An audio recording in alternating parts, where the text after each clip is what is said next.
আলাইকুম গাইস, আজকে আমরা সাজনা পাতার শাক রান্না করে খাবো।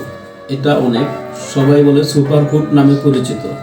আসলে এটা আমরা দেখি অনেকে খায় না, অনেকে পছন্দ করে না, বাট এটা খুবই হেলদি ফুড, যা আমরা আমাদের বাড়ির আঙিনায় পাওয়া যায়।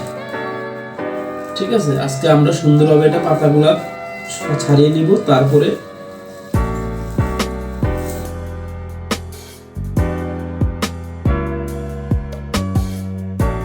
সাজনা পাতাগুলো আমরা কুচি কুচি করে কেটে নেব, যাতে আমাদের কড়াইতে নাড়তে সুবিধা হয়।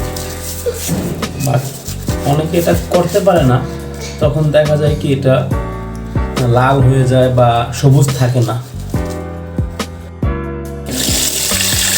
এখন আমরা সাজনা পাতাগুলো আলতোভাবে ধুয়ে নেব, যদি কোনো ধুলাবালু থাকে হয়তো সরে যাবে।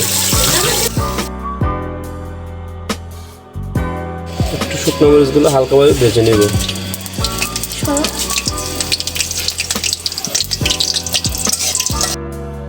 এরপর আমরা রসুন দিয়ে নেব, সাথে পেঁয়াজ দিয়ে নেব। এখন আমরা পেঁয়াজটা দিয়ে নেব।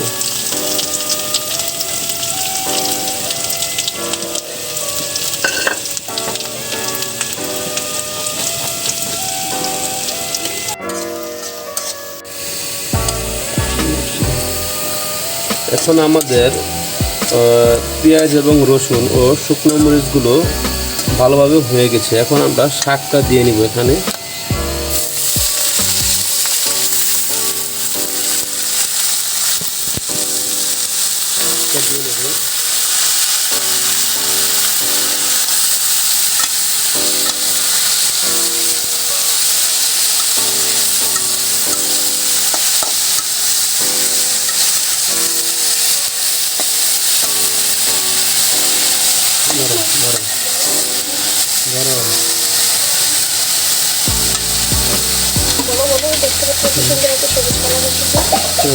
এখন দেখতে পাচ্ছেন আমাদের শাকটা কচি হওয়াতে একটা সবুজ কালার চলে এসেছে।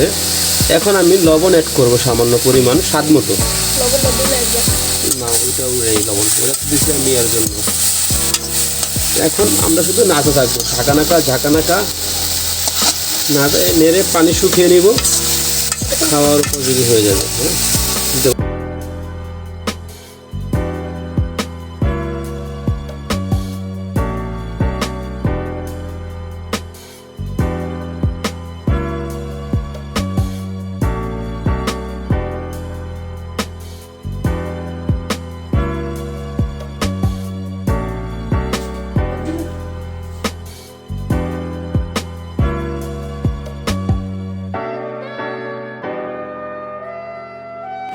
এখন আমি এটা খেয়ে দেখবো কেমন হয়েছে।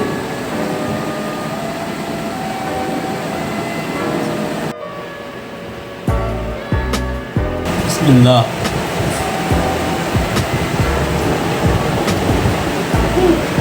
আলহামদুলিল্লাহ, আল্লাহর দানীয় জিনিস, এটা মতো শাকই হয় না।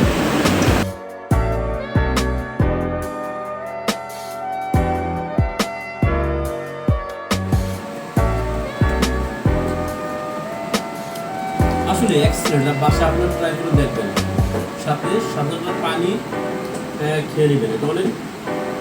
এটা অনেক উপকারী, তাই আমিও খেয়ে নিলাম।